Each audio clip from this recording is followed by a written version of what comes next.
There's some questions that I think that we should go over that everybody is interested in. And I want to know, how does one pray for self-healing or someone else's self-healing?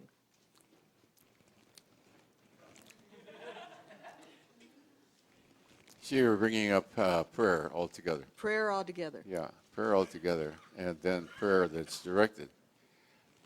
And the acknowledgement that God's will is sovereign. If it is thy will, if it is in accord with thy will, O Lord, I pray for the relief of something or other. Then I also pray, in my own sake, for a greater awareness of the meaning of what it is that I'm praying for. You know, is it something of karmic propensity, something that can be gone beyond by the greater? By affirming the greater truth, can a lesser truth be subordinated? You know what I'm saying? So at all times, there's the acknowledgement of God's sovereignty and what we call linguistically divine will, of course, which is just a verbalization. Huh? If it is if it is your will for me. So, for instance, in the 12-step groups, people pray for God's will. You pray for knowledge of God's will for me and the power to carry it out. Mm-hmm. So that acknowledges the sovereignty of God rather than just the wishfulness of the human ego. Otherwise, you just end up with, dear God, I want a new car, and, you know. Right. I want to win the lottery, you know. I want to win the lottery, right. So the reason that, you know, when we, in this book we just finished, we calibrated the impact of many of all religions on our current society. Christianity is about 450, Judaism is about 450. I think it was about 450. And then Buddhism is about 5 points higher than that.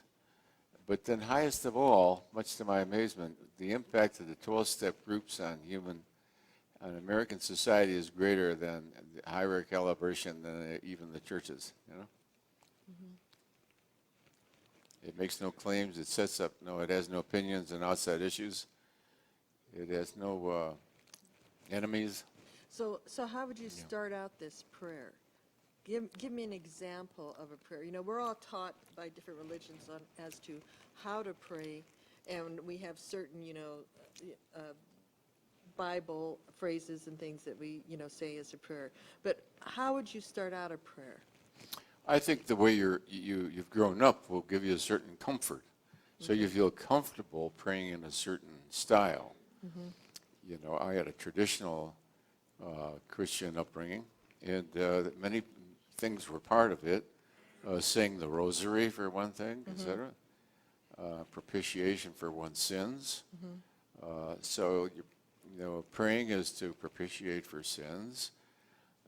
It's to acknowledge the sovereignty of God. It's to acknowledge your awareness that the destiny of the soul is, you know, aligned with your choices in this world and lifetime. Yeah.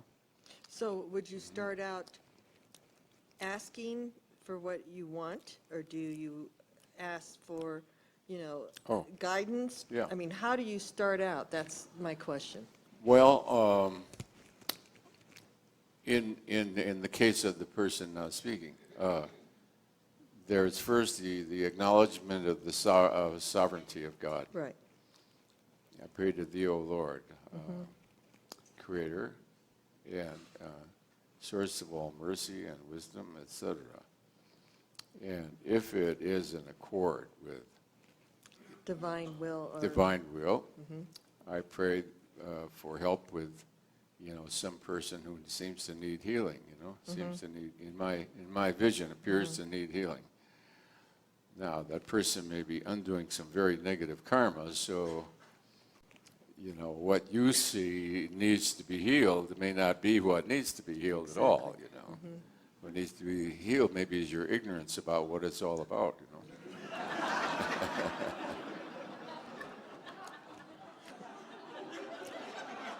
Okay.